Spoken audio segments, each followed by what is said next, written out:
Friends, welcome on our YouTube channel Priya Educational Hub. कैसे आप सभी? उम्मीद करते हैं बहुत ही अच्छे होंगे और मन लगाकर पढ़ाई कर रहे होंगे।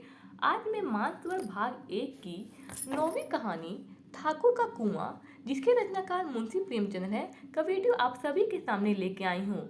मानसरोवर भाग 1 की 8 कहानियाँ मेरे चैनल के प्लेलिस्ट में अपलोड है, आप चाहे जाकर देख सकते हैं। और आज मैं मानसरोवर भाग 1 की 9वीं कहानी ठाकुर के कुआं को आप सभी के सामने बहुत ही अच्छे से पढ़ाने वाली हूँ। मैं हर बार की तरह कहानी स्टार्ट करने से पहले उस कहानी के पात्रों को आप लोगों को बताती हूँ, ताकि आप लोग उस कहानी से जुड़े रहें। और प्रायः ये होता है कि कहानी के पात्र से क्वेश्चन बनता है कि यह पात्र किस कहानी का से लिया गया है। तो चलिए मैं पात्र को यहाँ लिख देती हूँ। पहला पात्र है जोखू, दूसरा पात्र है गंगी, तीसरा पात्र है ठाकुर और चौथा पात्र है साहू। जोखू और गंगी एक पति पत्नी है। जोखू जो बहुत बीमार है, उसके लिए गंगी यानी उसकी पत्नी पानी लेने के लिए ठाकुर का कुआं जाती है, और जो कि उसके लिए बहुत बड़ा काम है, क्योंकि जोखू और गंगी निम्न जाति के हैं और ठाकुर का घर से पानी लाना एक अपराध का काम है उस समय का। तो फिर यह कहानी हमें यह दर्शाता है उस समय में जो जाति प्रथा व्याप्त था, और जो एक निम्न पानी को पीने के लिए उस निम्न जाति के लोग को हक नहीं था। यह कहानी बहुत ही मार्मिक है। आप लोग इस कहानी को बहुत ही दिल से सुनिए, क्योंकि आप इस कहानी को समझेंगे तो समझ में आएगा कि उस समय समाज में क्या था। चलिए वीडियो स्टार्ट करते हैं। जोखू ने लोटा मुंह से लगाया तो पानी में सख्त बदबू आई। गंगी से बोला, यह कैसा पानी है? मारे बास के पिया नहीं जाता? गला सूखा जा रहा है और तू सारा पानी पिलाई देती है। गंगी प्रतिदिन शाम पानी भर लिया करती थी। कुआं दूर था, बार बार जाना मुश्किल था। कल वह पानी लाई तो उसमें बू बिल्कुल ना थी। आज पानी में बदबू कैसा? लोटा नाक से लगाया तो सचमुच बदबू थी। जरूर कोई जानवर कुएं में गिरकर मर गया होगा, मगर दूसरा पानी आवे कहाँ से? ठाकुर के कुएं पर कौन चढ़ने देगा? दूर से लोग डांट बताएंगे। यानी कि अब पानी कहाँ से आएगा? वो जो पहले जो पानी था उसमें बदबू थी, क्योंकि लगता है कि वहाँ जानवर कोई गिर के मर गया होगा। तो उसके अलावा ठाकुर के कुआं में वो जाना चाहिए, तो वो सोच रही है कि हमको कैसे पानी मिलेगा, वहाँ तो डांट मिलेगा। फिर सोचती है, साहू के कुआं गांव के उस सिरे पर है, परंतु वहां भी कौन पानी भरने देगा। अब साहू के कुआं के बारे में सोची, लेकिन वहां भी पानी कोई भरने नहीं देगा इन लोग को। फिर क्या होता है, कोई तीसरा कुआं गांव में नहीं, और उसके अलावा कोई तीसरा कुआं नहीं है। एक ठाकुर का कुआं, एक साहू का कुआं और एक इन लोग का कुआं, जहाँ इन लोग पानी लाती थी, जिसमें कि जानवर गिर गया है। जोकू कई दिनों से बीमार है। कुछ देर तक तो प्यास रोके चुपचाप पड़ा रहा, फिर बोला, अब तो हमारे प्यास से रहा नहीं जाता, ला थोड़ा पानी नाक बंद करके पी लूं। तो ये बोलता है कि अब तो प्यास से रहा नहीं जाता है, अब जो पानी है, जानवर मरा है या कुछ है, वही पानी पी लेता हूँ नाक बंद करके। गंगी ने पानी ना दिया। खराब पानी से बीमारी बढ़ जाएगी, इतना जानती थी, परंतु यह ना जानती थी कि पानी को उबाल देने से उसकी खराबी जाती रहती है। बोली, यह पानी कैसे पियोगे? ना जाने कौन जानवर मरा है, कुएं से मैं दूसरा पानी ला देती हूँ। तो मीन्स गंगी इतना जानती थी कि ये खराब पानी पीने से बीमारी बढ़ जाएगा, पर इतना नहीं जानती थी कि अगर वो पानी को थोड़ा उबाल देगी तो उसका खराबी जो होता है वो नष्ट हो जाता है। तो फिर वह बोली, ये पानी आप कैसे पियोगे? इसमें कौन सा जानवर मरा होगा, मैं दूसरा पानी ला देती हूँ। फिर क्या होता है, जोकू ने आश्चर्य से उसकी ओर देखा, पानी कहाँ से लाएगी? ठाकुर और फिर वो क्या बोलती है, ठाकुर और साहू के दो कुएं तो है, क्या एक लोटा पानी ना भरने देंगे?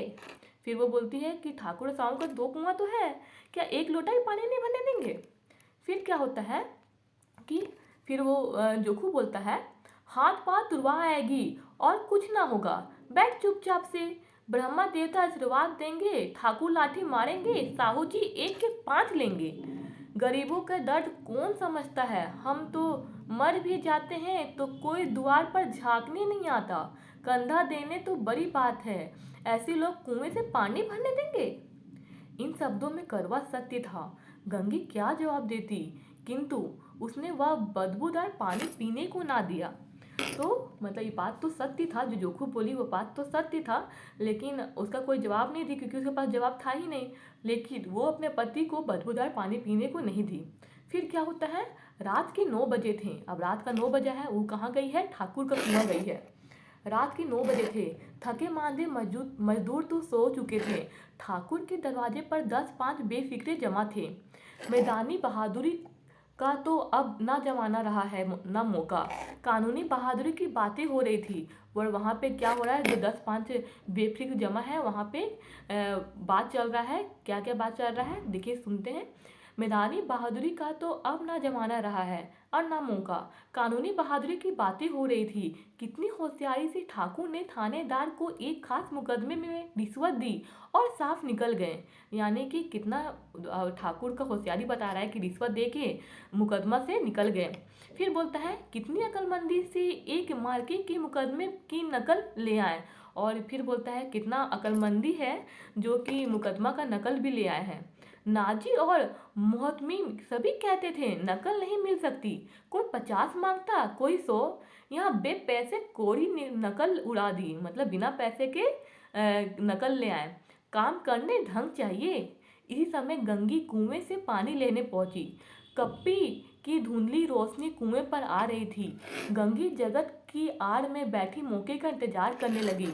इस कुएं का पानी सारा गांव पीता है, किसी के लिए रोका नहीं, सिर्फ ये बदनसीब नहीं भर सकते।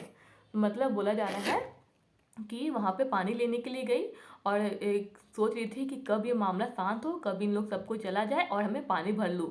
और फिर बोलती है कि सबको इस कुएं से पानी भरता है, सिर्फ हम ही लोग के लिए, हम ही लोग बदनसीब है जो यहाँ से पानी नहीं भर सकते। गंगी का विद्रोही दिल रिवाजी पाबंदियों और मजबूरियों पर चोट करने लगा। हम क्यों नीच हैं और ये लोग क्यों ऊंचे हैं? इसलिए कि ये लोग गले में तागा डाले लेते हैं। यहाँ तो जितने हैं एक से एक छठे हैं। चोरी ये करें, जाल फरेब ये करें, झूठे मुकदमे ये करें। अभी इस ठाकुर ने तो उस दिन बेचारे गडेरिये की भेड़ चुरा ली थी और बाद में मार कर खा लिया। मीन्स बताया जा रहा है कि इन लोग क्यों ऊंचे हैं और हम लोग क्यों नीचे हैं। सारा खराब काम तो नहीं लोग करता है, चोरी यही करता है, जाल फरेब यही करता है और झूठे मुकदमे यही करता है। और एक बार क्या हुआ कि गडेरिये की भेड़ को ठाकुर ने चुरा लिया था और बाद में उसे मारकर खा गया।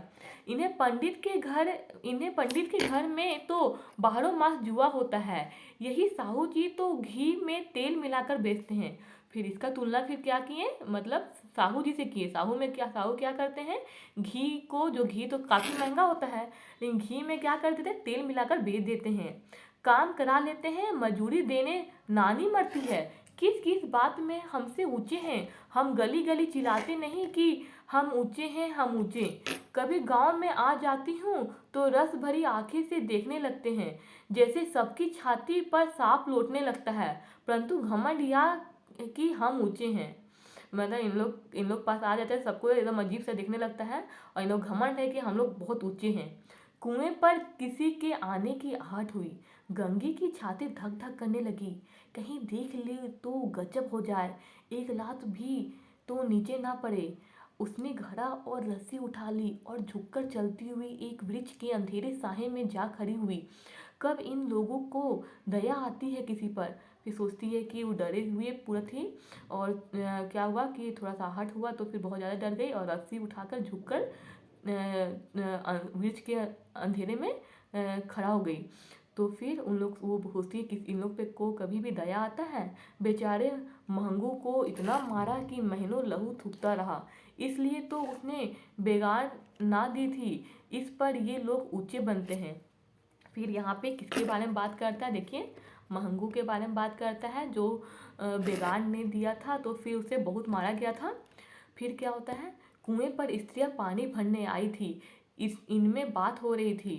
क्या बात हो रही थी, खाना खाने चले और हुक्म हुआ कि ताज़ा पानी भर लाओ, घड़े के लिए पैसे नहीं हैं। हम लोगों को आराम से बैठे देखकर जैसे मर्दों को जलन होती है। हाँ, यूँ तो ना हुआ कि कलसिया उठाकर भर लाते। बस हुक्म चला दिया कि ताजा पानी लाओ, जैसे हम लौंडिया ही तो हैं। लौंडिया नहीं तो और क्या हो तुम? रोटी कपड़ा नहीं पाती, 10-5 रुपए भी छीन झपट कर ले ही लेती हो, और लौंडिया कैसे होती है?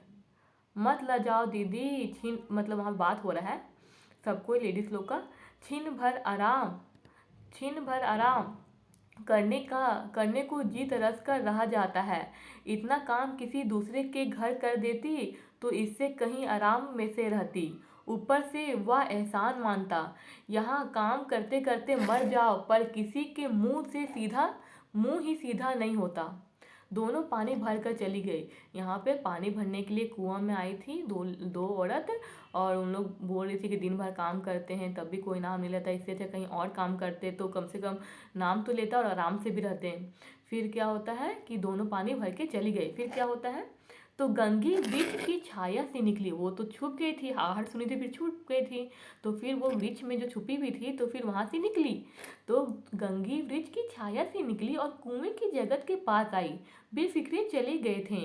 ठाकुर भी दरवाजा बंद कर अंदर आंगन में सोने जा रहे थे। गंगी की ने क्षणिक सुख की सांस ली। किसी तरह मैदान तो साफ हुआ। अमृत चुरा लाने के लिए जो राजकुमार किसी जमाने में गया था, वह भी शायद इतनी सावधानी के साथ और समझ बूझ कर ना गया होगा। फिर ये गंगी का तुलना क्या किया जा रहा है कि एक राजकुमार जो किसी जमाने में अमृत चुराने के लिए गया होगा, वो अमृत चुराने के लिए इतना सावधानी से ना गया होगा जितनी सावधानी से गंगी पानी चुराने के लिए जा रही थी। तो ये हुआ। फिर गंगी दबे पांव कुएं की जगत पर चढ़ी। विजय का ऐसा अनुभव उसे पहले कभी ना हुआ था। अब वो वहां के वृक्ष से की छाया से निकल कर वो कहाँ चली, कुएं की जगत पर चढ़ी, और उसे ऐसा लगा कि मानो वो विजय प्राप्त कर ली है और बहुत ही बड़ा जीत प्राप्त कर ली है। उसने रस्सी का फंदा घड़े पर में डाला, दाएं बाएं चौकन्नी दृष्टि से देखा, जैसे कोई सिपाही रात को शत्रु के किले में सुराग कर रहा हो। अगर इस समय वह पकड़ ली गई तो फिर उसके लिए माफी या रियायत की रत्ती भर उम्मीद नहीं।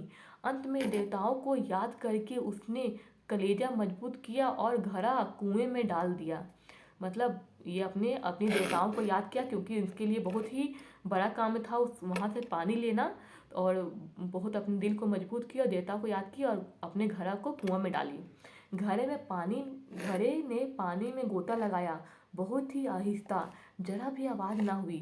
गंगी ने 2-4 हाथ जल्दी जल्दी मारे। घड़ा कुएं के मुंह तक आ पहुंचा। कोई बड़ा सहजोर पहलवान भी इतनी तेजी से ना खींच सकता है था।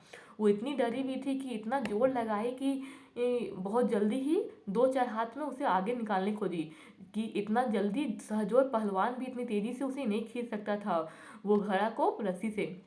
फिर क्या था, गंगी झुकी कि घड़े को पकड़कर जगत पर रखे कि एकाएक ठाकुर साहब का दरवाजा खुल गया। फिर क्या होता है, जैसे वो घड़ा को रखती नीचे पे नीचे जगत पर रखती, उसी टाइम ठाकुर साहब का दरवाजा खुल गया।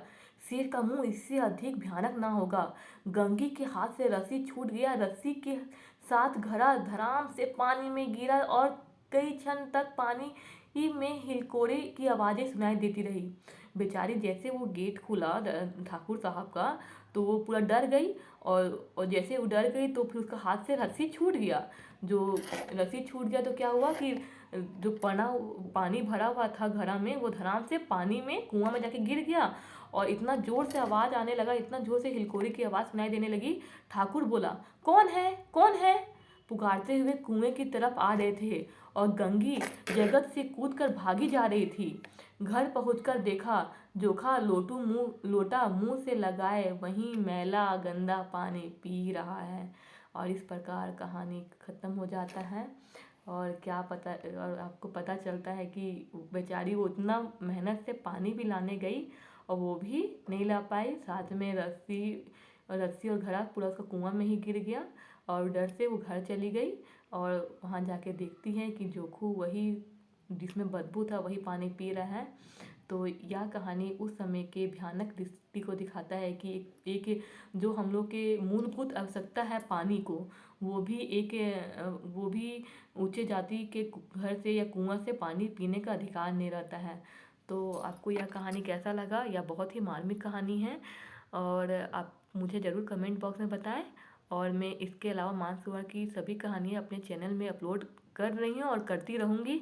और इसके साथ ही साथ मैं और भी झारखंड पीजीटी की सिलेबस कंप्लीट कराऊँगी, तो मेरे चैनल से जुड़े रहें। Thanks for watching. फिर मिलते हैं नेक्स्ट वीडियो में।